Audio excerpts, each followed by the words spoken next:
খরচা করছি, উড়াধুরা খরচা করছি, আজকে খরচা করছি, কালকে তো আমার কাজ আসবে। কালকে খরচা করছি, কালকে টাকা দেওয়া, পরশু তো আমার কাজ আসবে। এই করতে করতে দেখা গেল সঞ্চয় করা হয় না। তা আমাদের মতন কিছু শিল্পী যদি সঞ্চয় না করে উড়াধুরা খরচা করে, তাহলে একটা সময় দেখা যাবে আমার মতন শিল্পী যেভাবে দেওয়ালে পেট ঠেকেছে ঠিক ওইভাবে আপনি ঠেকবে।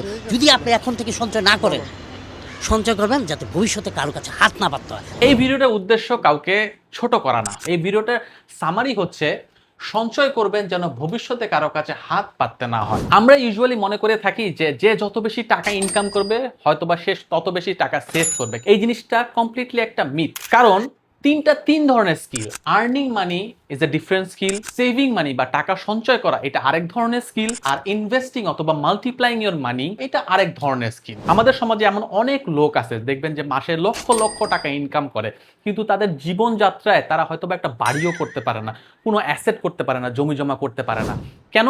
Because this people are very good at earning money. তারা টাকা ইনকাম করতে পারে, but at the same time this people are very poor in this skill. সেটা হচ্ছে টাকা সেভ করার স্কিলে তারা very poor. Also they are very poor in investing, এই স্কিলটাতেই তার অনেক পুয়ার। কিন্তু সমাজে আবার অনেক এমন মানুষও আছে যাদের দেখলে হয়তোবা আমি আপনি খুব একটা পাত্তাও দিব না, কিন্তু আপনি যদি তাদের ব্যাকগ্রাউন্ড চেক করে দেখেন, দেখবেন যে তাদের গ্রামের বাড়িতে বিঘার পর বিঘার সম্পত্তি আছে, পুকুরের পর পুকুর আছে, অ্যাসেটের উপর অ্যাসেট আছে। কেন? কারণ তারা হয়তো কম টাকা ইনকাম করে, but they are very good in this skill, সেটা হচ্ছে saving money, and also they are very good in investing money. Having said that, earning money depends completely on your skill.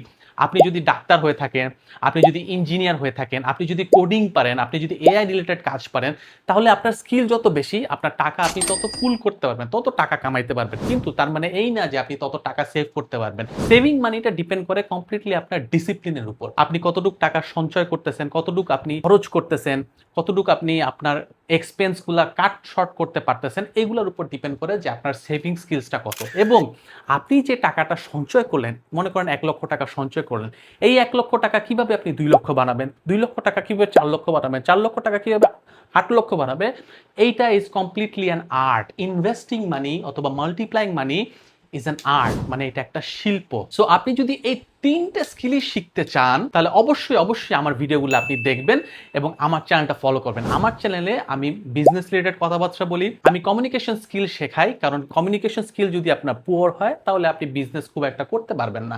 এবং অ্যাট দ্য সেম টাইম আমি আমার লাইফে যে বইগুলো পড়ছি ওই বইগুলো নিয়েও কথা বলি। সো আপনি যদি আমার ভিডিওগুলো ফলো করেন তাহলে অবশ্যই আপনি এই 3টে স্কিলে মাস্টার হয়ে উঠবেন। ভিডিওটা ভালো লাগলে অবশ্যই ফলো করতে ভুলবেন না। দেখা হবে নেক্সট ভিডিওতে। আসসালামু আলাইকুম।